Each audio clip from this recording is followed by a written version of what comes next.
Bonjour tout le monde! Salut tout le monde! On a une question de Cédric qui est: vous parlez souvent de votre couleur, donc qu'est-ce que c'est pour vous votre couleur et comment trouver cette couleur, ou si c'est ce que j'ai compris, cette lumière intérieure? Ça te parle comme question, Marie? Ah ouais, ça me parle, j'adore. Eh bien alors c'est parti!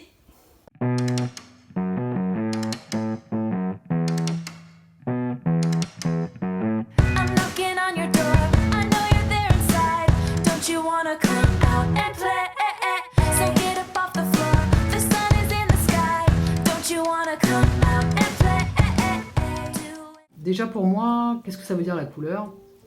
Pour moi, ça veut dire qui je suis.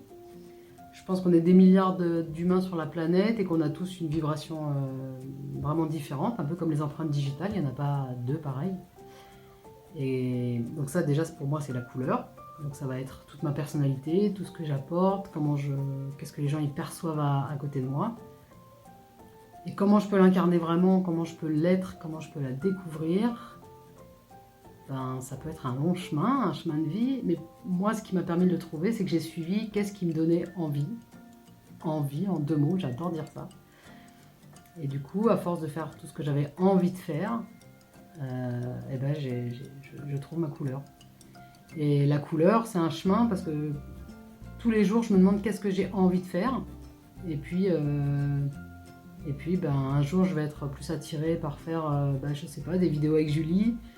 Et puis le lendemain, je vais plus être attirée par développer quelque chose dans le coaching, voilà.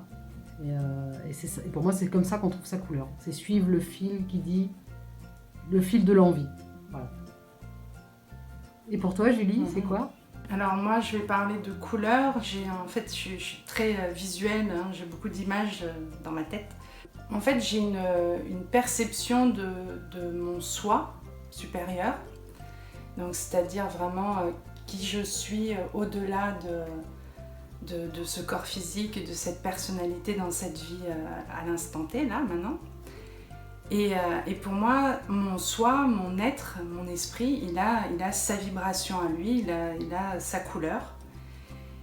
Et ce que je visualise moi, c'est que quand je ne suis pas alignée, donc quand je ne suis pas à ma place et encore cette histoire d'antenne Wi-Fi, hein, quand je ne capte pas le bon signal de qui je suis vraiment et de ce que je dois incarner sur Terre, c'est comme si je faisais un pas sur le côté et que j'étais plus sous ma couleur. C'est-à-dire que c'est comme si c'était un tube lumineux d'une certaine couleur qui est ma couleur à moi, et que quand je ne suis pas alignée, je suis sur le côté. Et quand je suis sur le côté, quand je ne suis pas sous ma couleur, sur mon projecteur personnel, on va dire, eh ben j'ai pas d'énergie, ou j'y arrive pas, ou ça me fatigue, ou ça me déprime, ou ça me remplit pas de joie, ça me nourrit pas autant.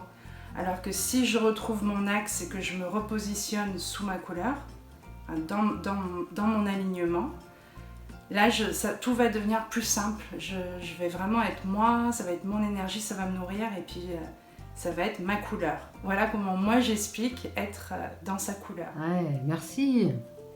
Et j'adore ce que tu dis là sur... c'est vrai que si on ne suit pas ce que c'est notre couleur, si on n'est pas notre couleur, moi aussi j'ai tout de suite un ressenti physique désagréable. Ça peut être un nœud dans l'estomac, même si c'est vraiment quelque chose qui est pas moi, ça peut carrément être de la nausée, enfin tu vois, un truc assez violent quoi en fait. Si on décide de suivre ça, c'est assez simple, il faut juste savoir un petit peu traduire les messages de notre intuition, j'ai envie de dire, tu vois. Quand je suis en joie, c'est un indicateur pour moi que je suis bien alignée, je suis dans mon axe. Par exemple, je peux faire la même chose, tu peux faire la vaisselle, t'as pas envie de la faire, ça te stresse, tu l'as fait hier, c'était autour de quelqu'un d'autre et ça t'énerve de la faire.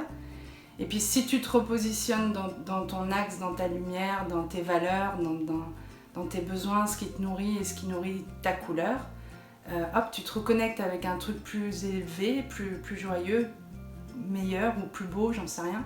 Et du coup, tu arrives à faire la vaisselle avec presque de la joie de la faire. Donc c'est juste un petit switch à l'intérieur qui fait que pour n'importe quelle chose qu'on fait, pour moi, si on se replace dans sa couleur, ça devient plus léger. Ou alors ça nous dit carrément non, le fais pas.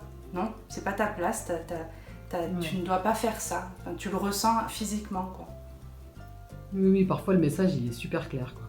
Ça, c'est clair, non, c'est non, t'y vas pas, quoi. Voire même, c'est carrément des accidents, hein. La voiture qui démarre pas, ça c'est moins cool, mais ça peut être je me casse un truc, je me tords la cheville, voilà, c'est si on sait pas l'écouter au départ.